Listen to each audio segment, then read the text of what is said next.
Assalamualaikum warahmatullahi wabarakatuh. Salam sejahtera untuk kita semua.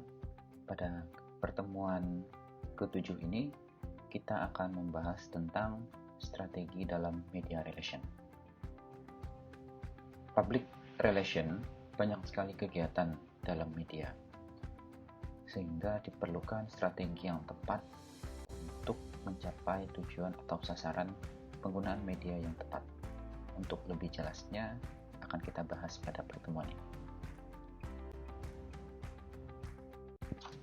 Sebelum membahas lebih dalam tentang strategi dalam media relation, kita akan membahas tentang relasi.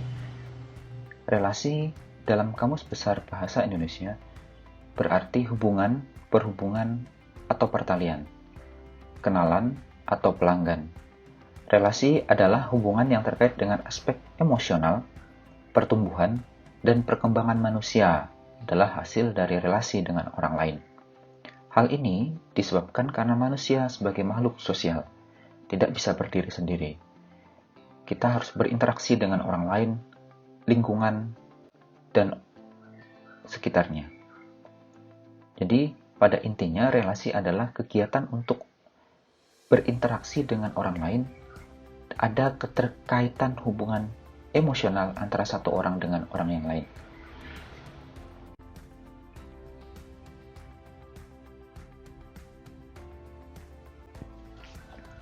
Terdapat jenis-jenis relasi dalam PR. Yang pertama, relasi eksternal.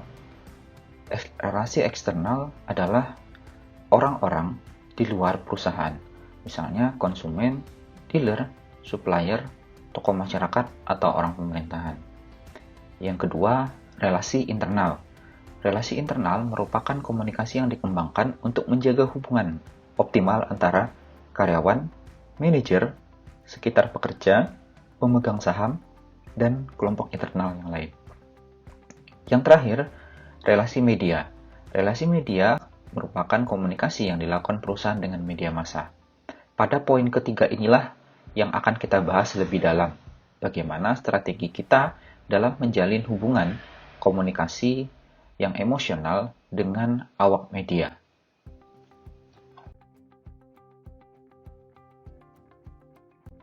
Salah satu kemampuan yang harus dimiliki oleh praktisi PR adalah menjalin relasi. Beberapa hal yang harus dilakukan dalam menjalin relasi adalah seorang praktisi PR harus memahami unsur-unsur kebudayaan di sekitar yang harus diperhatikan. Yang kedua, memahami karakter suku. Yang ketiga, memahami gaya bahasa. Keempat, memahami adat istiadat. Yang kelima, memahami komunikasi. Dengan pemahaman seperti itu, seorang praktisi PR akan dapat menjalin relasi dengan awak media. Bagaimana sebenarnya awak media itu bisa menjalin komunikasi dengan kita. Misalnya, apabila suku Batak kerap berbicara dengan suara keras, jangan dimaknai sebagai kasar, arogan, dan hal negatif. Pemahaman budaya merupakan salah satu kunci komunikasi dalam konteks media relation. Pendekatan budaya dalam komunikasi ini efektif mematahkan fakta bahwa 90 siaran pers dari divisi humas tidak dimuat di media massa. Seorang praktisi PR harus memiliki pengetahuan yang cukup tentang aneka kebudayaan Nusantara. Jadi, apabila menjalin relasi dengan institusi media, dapat berjalan dengan baik.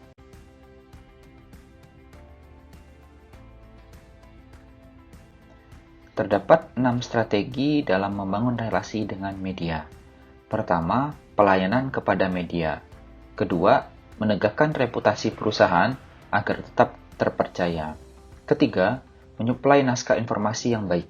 Keempat, kerjasama dalam menyediakan bahan informasi. Kelima, menyediakan fasilitas. Dan keenam, membangun hubungan personal dengan media. Untuk lebih jelasnya, kita akan membahas satu persatu mulai dari poin pertama sampai poin ke-6.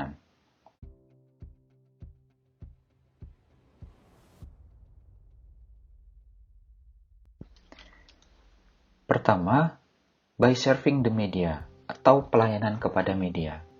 Gambaran hubungan PR, officer, dan media dimaknai sebagai hubungan profesional dan non-profesional. Sehingga kedekatan, jalinan komunikasi itu harus selalu dijaga. Oleh karena itu, PR officer atau praktisi PR harus senantiasa melakukan pelayanan terhadap media dengan berbagai cara, yaitu pertama, akses informasi. Pemberian informasi harus selalu dilakukan secara jelas, tidak bertele-tele, dan menggunakan mekanisme yang simpel, sehingga awak media dapat mencerna apa yang ingin kita sampaikan ke massa. Yang kedua, hubungan timbal balik. Hubungan timbal balik di sini maksudnya PR dan wartawan merupakan profesi yang punya hubungan timbal balik karena sama-sama membutuhkan. Awak media membutuhkan informasi untuk dimuat beritanya, sedangkan praktisi PR membutuhkan media tempat memuat berita. Oleh karena itu, hubungan timbal balik ini akan selalu terjadi sampai kapanpun. Ketiga, akses informasi harus terbuka. Dalam keadaan yang genting pun, informasi harus diberikan secara terbuka. Dilarang untuk menutup-nutupi komunikasi dan lari dari masalah. Hal tersebut akan mempengaruhi perspektif konsumen atau massa terhadap perusahaan. Yang terakhir, layanan informasi harus dibuka. Apabila terdapat suatu peristiwa, tim PR harus memberikan jawaban atau informasi secara jelas kepada awak media, baik melalui tulisan maupun konferensi pers. Dengan begitu, kita dapat memberikan informasi yang jelas dan tepat sasaran supaya citra perusahaan tidak menurun.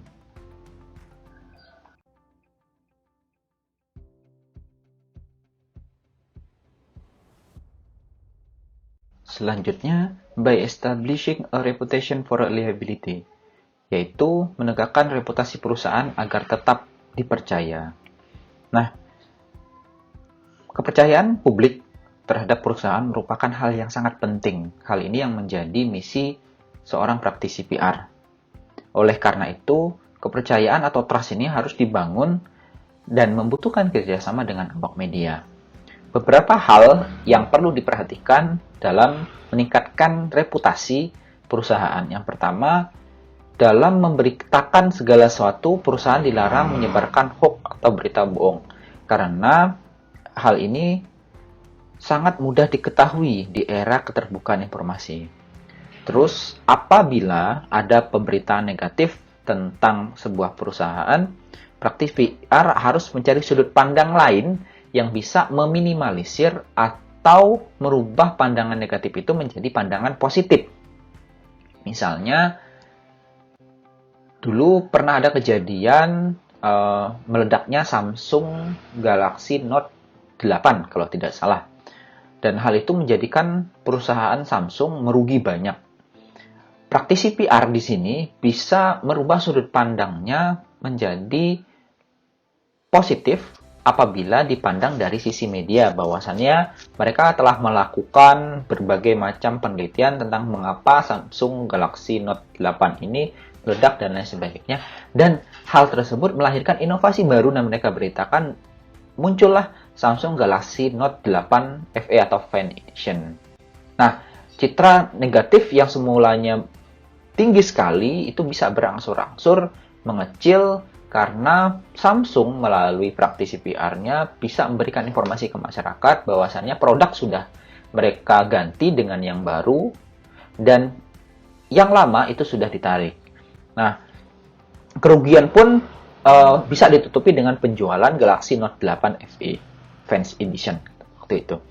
Selanjutnya, untuk meningkatkan publisitas atau reputasi, perusahaan dapat memanfaatkan program CSR, Corporate Social Responsibility.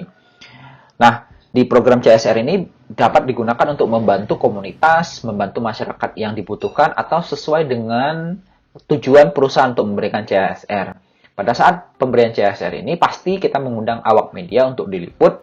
Nah, hal-hal seperti ini bisa menaikkan citra perusahaan. Yang terakhir, respon langsung. Dalam tanda kutip, perusahaan dapat memberikan respon langsung terhadap beberapa hal yang menjadi viral di dunia maya.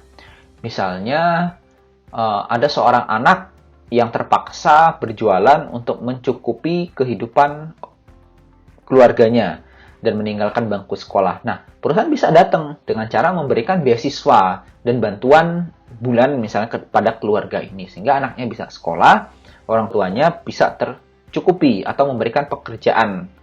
Nah, seperti itu. Sehingga hal-hal yang demikian itu bisa menaikkan citra atau reputasi di masyarakat.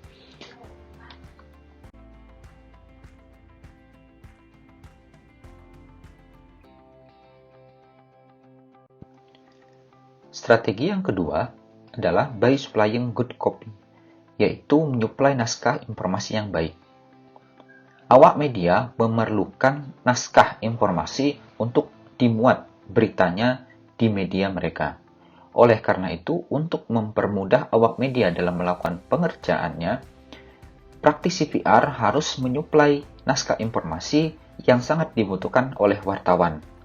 Beberapa hal yang harus dilakukan sebelum kita memberikan naskah informasi, yaitu kita harus mengecek pertama, naskah informasi harus mempunyai kemenarikan, berita yang kuat dan layak dipublikasikan. Naskah informasi yang memenuhi kriteria ini memberikan kesempatan yang besar awak media untuk memuat beritanya di media mereka. Untuk melengkapi naskah informasi, praktisi PR dapat melampirkan foto beserta teks serta video apabila diperlukan.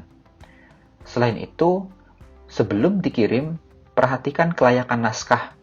Misalnya, diksi kalimat, penggunaan titik koma, typo, dan kelayakan naskah lainnya. Yang terakhir, tentang kapan sih waktu pengiriman yang baik dalam mengirimkan naskah informasi. Sudah jelas di sini, naskah informasi yang kita kirimkan tidak setiap waktu, karena akan menimbulkan kecenderungan bosan terhadap publikasi yang kita sampaikan. Kirimkan naskah informasi tentang hal-hal yang pertama memuat berita kuat dan layak dipublikasikan. Nah, hal ini akan membuat naskah kita bernilai penting di mata awak media.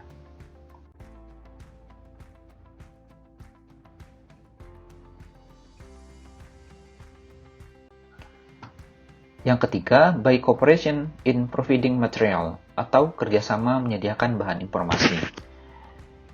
Praktisi PR tidak akan dapat berdiri sendiri dan membutuhkan awak media. Hal ini sudah dijelaskan pada slide sebelumnya. Sehingga kerjasama dalam mengelola informasi dan bahan informasi sangat penting. Misalnya, perusahaan dan wartawan berkolaborasi menyediakan informasi untuk massa. Seperti yang dijelaskan sebelumnya, naskah informasi yang akan kita berikan kepada awak media, kita nilai kelayakannya kemudian dikirim. Nah, keterlibatan wartawan di sini adalah melakukan editing terhadap informasi yang akan kita muat di media massa mereka.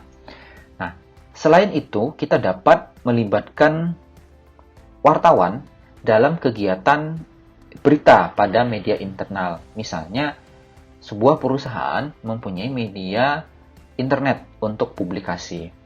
Wartawan bisa dilibatkan untuk membuat berita atau berkontribusi menjadi kontributor pada media tersebut dengan syarat dan ketentuan berlaku. Misalnya, diberikan honor pada saat memuat berita, terus diberikan akses untuk peliputan berita, dan syarat-syarat yang lain yang dikiranya menguntungkan dari kedua belah pihak.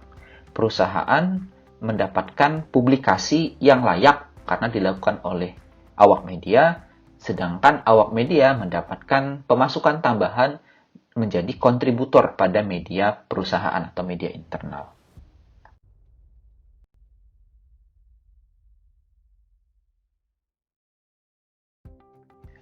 Selanjutnya, by providing verification facilities atau menyediakan fasilitas. Fasilitas merupakan salah satu kunci utama yang harus disediakan oleh perusahaan kepada awak media. Beberapa hal yang harus disediakan meliputi satu fasilitas peliputan. Wartawan atau awak media selayaknya diberikan ruangan khusus atau ruangan pers dengan koneksi internet dan alat pendukung pembuatan media. Fasilitas lain yang dibutuhkan awak media dalam peliputan di lapangan bisa berupa akomodasi, transportasi, dan konsumsi. Awak media yang melakukan peliputan di lapangan, misalnya di pabrik, selayaknya akan diberikan akomodasi berupa uang transport, makan, serta fasilitas tambahan lainnya. Hal itu digunakan sebagai kenyamanan awak media dan jaminan perusahaan kepada awak media untuk melakukan peliputan. Orang yang dicukupi kebutuhannya pasti akan senang dalam melakukan peliputan. Dan akan sangat senang juga mengedit hasil peliputan dan mengunggah naskah liputan pada media massa mereka. Selain itu, dapat diberikan fasilitas tambahan, misalnya diberikan uang saku atau HR setelah melakukan peliputan. Yang terakhir, kelayakan fasilitas yang berhubungan pada seharusnya pemberian fasilitas tidak berlebihan. Konteksnya seperti ini. Jangan sampai perusahaan tempat awak media itu bekerja menjadi iri.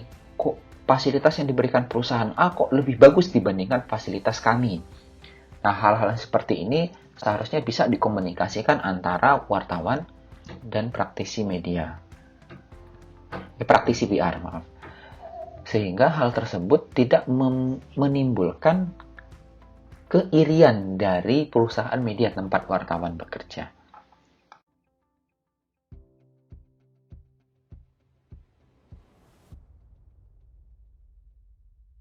Yang terakhir, by building personal relationship with the media, atau membangun hubungan personal dengan media.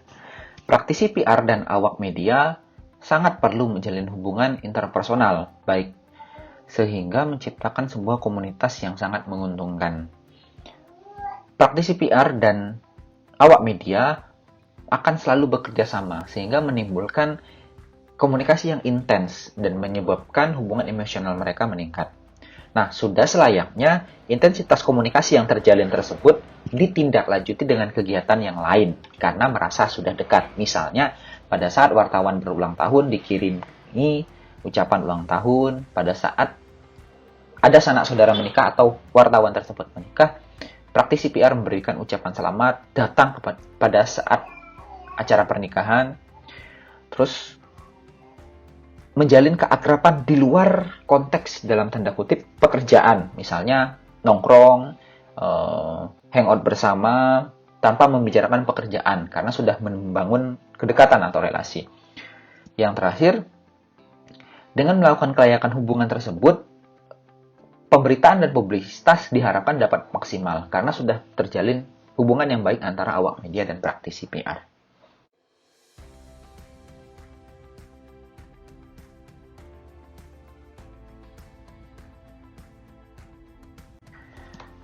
Tujuan dari pengembangan strategi media relation adalah untuk mencapai dan meningkatkan kesadaran, mengubah sikap dan mendorong tindakan publik pada organisasi atau lembaga.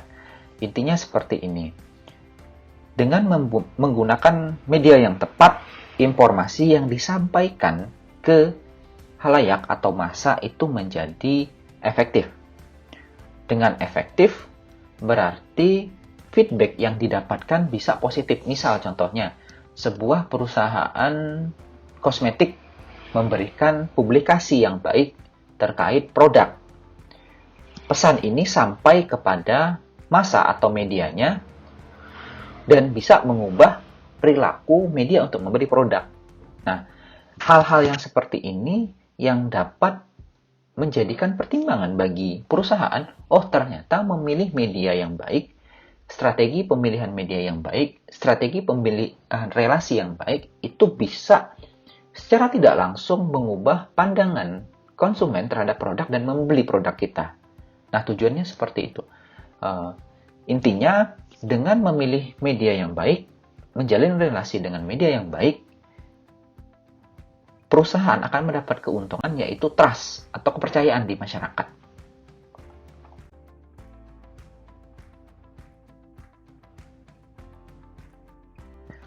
Dalam pelaksanaannya, terdapat dua jenis media massa yang digunakan oleh praktisi PR dalam mempublikasikan informasi tentang perusahaan. Kedua media tersebut yaitu media cetak dan elektronik serta media internet. Oleh karena itu, konsep pengembangan strategi PR dibagi menjadi dua, yaitu strategi media relation dengan media daring dan luring.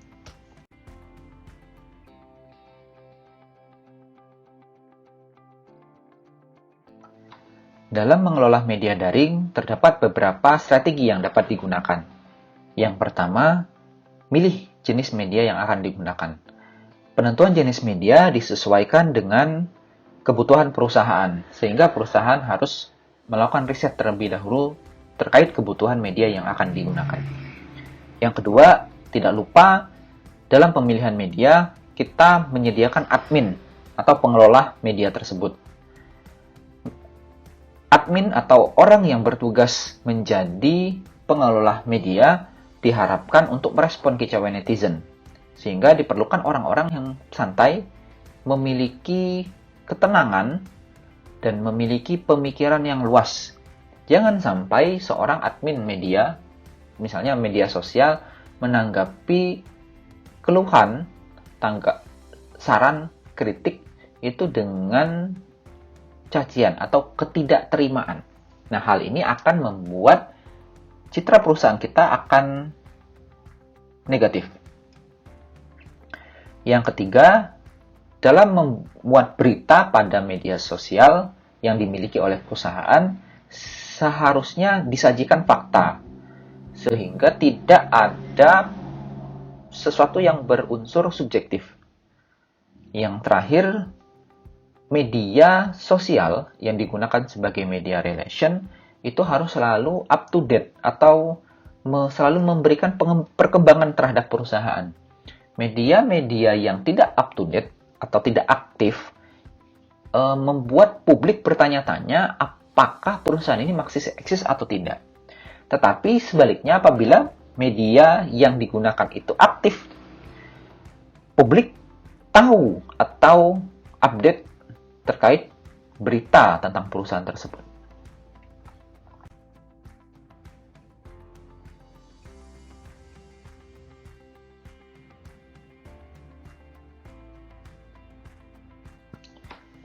Yang selanjutnya, strategi media relation luring atau offline. Diharapkan praktisi PR dapat melakukan beberapa kegiatan yang dianggap sebagai strategi media relation.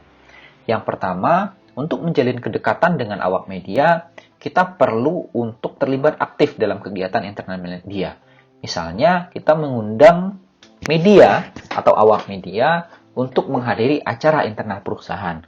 Atau, pihak perusahaan juga dapat mengirimkan praktisi PR untuk mengikuti kegiatan internal media. Misalnya, ulang tahun media, ada acara lomba lari. Pihak internal perusahaan ini dapat mengirimkan orang untuk mengikuti lomba lari. Atau yang kedua, menjadi sponsor acara di media tersebut. Misalnya lomba lari tadi, perusahaan kita yang menjadi sponsor. Ya, tidak dilihat dari nominalnya berapa diberikan, tetapi dengan berpartisipasi dalam acara tersebut, perusahaan dapat meningkatkan relasi atau kedekatan dengan awak media beserta perusahaan media. Jangan lupa selalu menjalin komunikasi. Komunikasi bisa dilakukan lewat email, WhatsApp, atau media-media yang lain antara satu perusahaan dengan awak media atau satu perusahaan dengan perusahaan media. Yang terakhir, membuat komunitas bersama. Hal ini ditujukan untuk menjalin keakraban antara awak media dan perusahaan. Misalnya diadakan gathering 2 bulan sekali atau 3 bulan sekali, atau mengadakan outbound bareng, atau diadakan sebuah komunitas yang bisa mewadahi antara awak media dan praktisi PR. Nah, keempat strategi ini diharapkan dapat mendorong kerjasama yang baik antara awak media dan praktisi PR.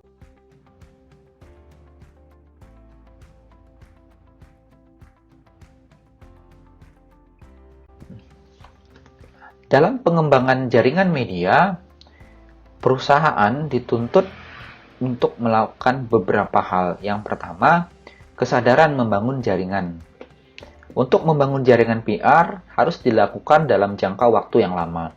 Perusahaan tidak mungkin melakukan pembangunan jaringan atau membangun jaringan itu dalam waktu 1 hari, 2 hari, tidak bisa.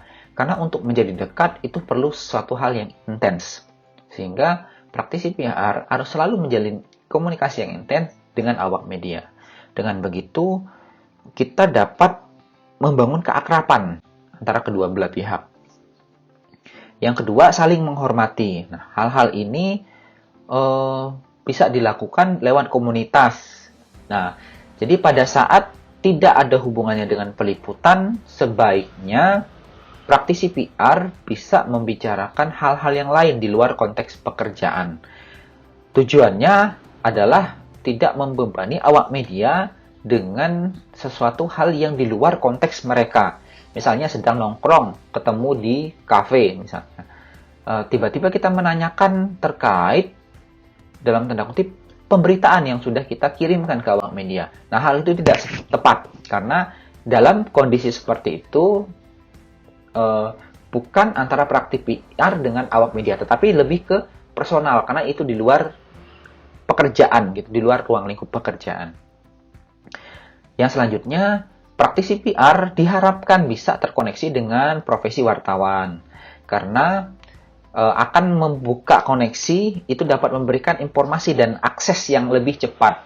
Contoh lainnya, apabila ada pemberitaan negatif terhadap perusahaan kita dapat mengecek pada organisasi wartawan yang telah ada di Indonesia. Beberapa organisasi wartawan yang bisa kita masuki sebagai praktisi PR, yaitu yang pertama, Persatuan Wartawan Indonesia atau PWI, Aliansi Jurnalis Independen atau AJI, dan Ikatan Jurnalis Televisi Indonesia. Ketiga organisasi tersebut diakui oleh Dewan Pers RI, sehingga dapat kita manfaatkan untuk mengembangkan jaringan tim media relation.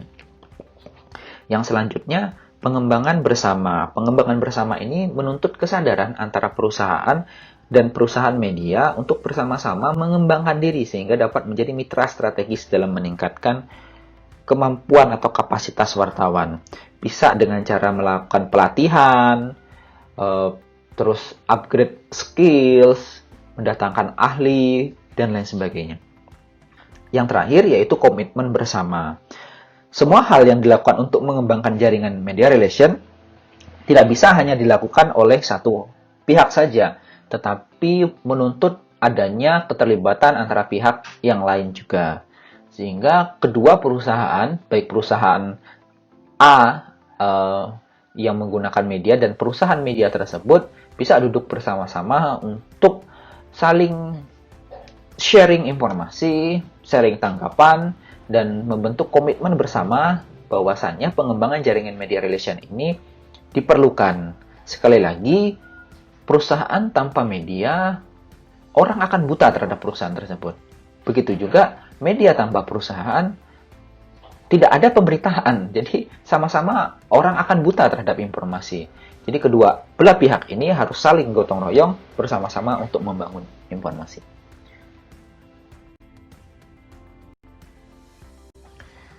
Sekian pertemuan pada minggu ini tentang strategi media relation. Semoga bermanfaat. Akhir kata saya ucapkan wabillahi taufiq wal hidayah. Wassalamualaikum warahmatullahi wabarakatuh.